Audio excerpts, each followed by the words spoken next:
Assalamualaikum warahmatullahi wabarakatuh. Perkenalkan, saya Wulan Muri Mardianti, NPM A1D020006,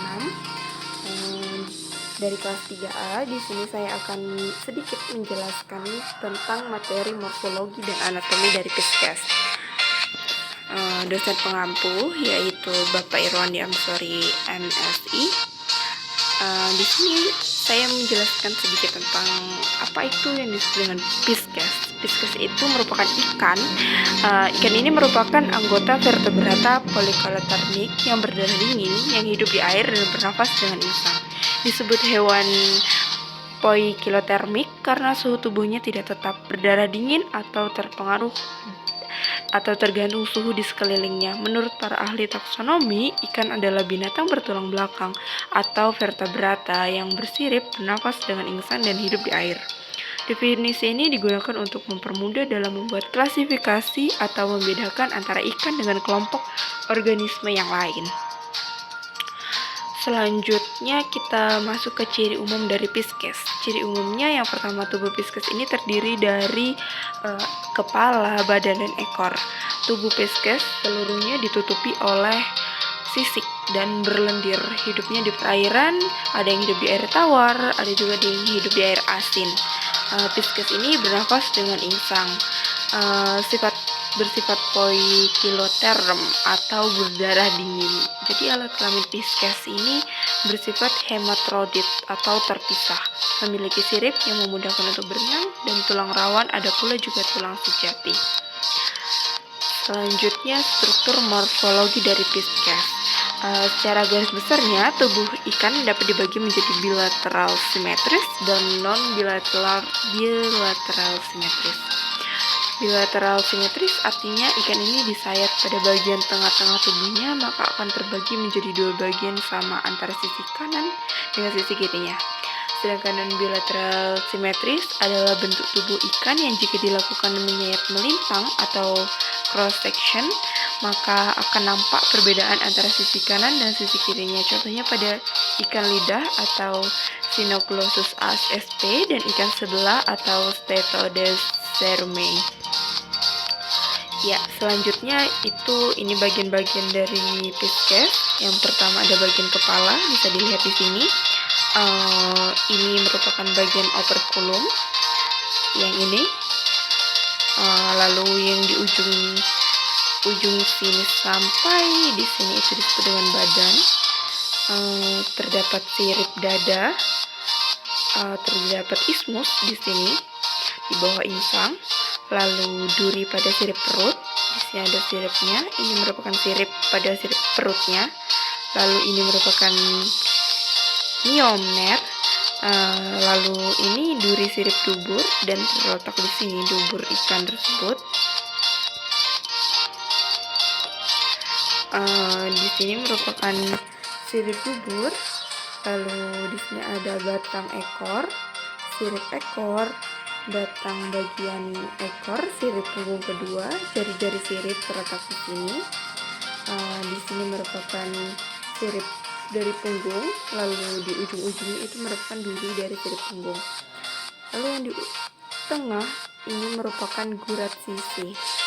Selanjutnya, bentuk bilateral simetris ini terdiri dari fusiform, ompressed, depressed, anguilliform, filiform, tiniform, sagitticiform, and globuliform.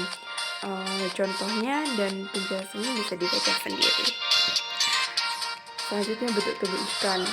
Yang tadi yang sudah dijelaskan, bentuk tubuhnya ada fusiform atau torpedo seperti ini, compresset atau pipi seperti ini, depressed atau picak seperti ini, ya. Anguilliform seperti ular, dan filiform seperti tali. Filiform, ya. Lalu apa aja sih struktur dari Piskes itu? Yang pada bagian atas terbagi bagian atas itu yaitu kepala atau cacus, caput, dan bagian tengah yaitu badan, transus, dan bagian belakang itu bagian ekor atau caudal. Ya, pada bagian kepala ini dari ujung mulut terdepan hingga ujung jemput insang. Terdapat mulut, rahang atas, bawah, gigi, sungut, hidung, mata, insang, otak, dan jantung. Dan beberapa contoh mulut pada ikan bisa dibaca sendiri, oke? Pada bentuk mulut, seperti tabung, paru, gergaji, dan terompet. Nah, pisces atau ikan ini memiliki 4 jenis posisi mulut. Yang pertama ada terminal, subterminal, superior, dan inferior. Contohnya seperti ini. Ya, bisa dilihat sendiri kan, yang terminal bentuknya seperti ini, subterminal, protected, inferior, superior, seperti itu. Selanjutnya tentang badan atau trunkus.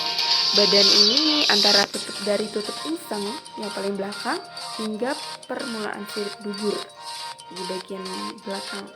Termasuk sirip punggung, sirip dada, sirip perut, serta organ dalam lainnya seperti hati, empedu, lambung, usus, gelembung renang, dan lain-lain.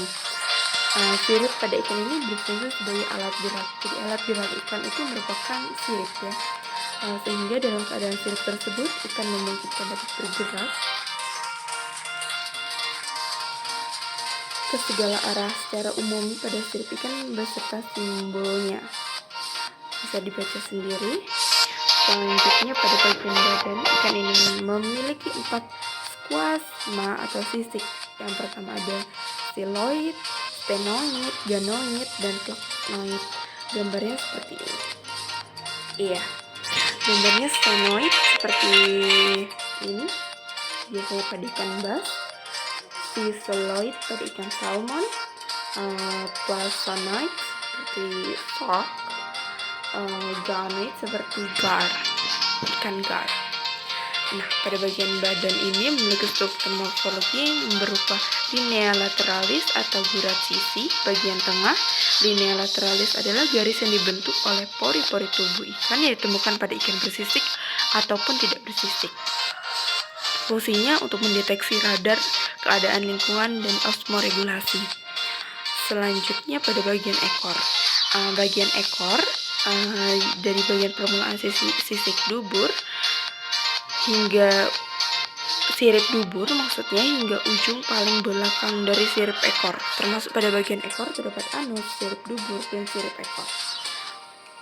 Pisces ini memiliki 4 tipe ekor. Yang pertama protocercal, yang kedua dipercercal, heterocercal, homocercal.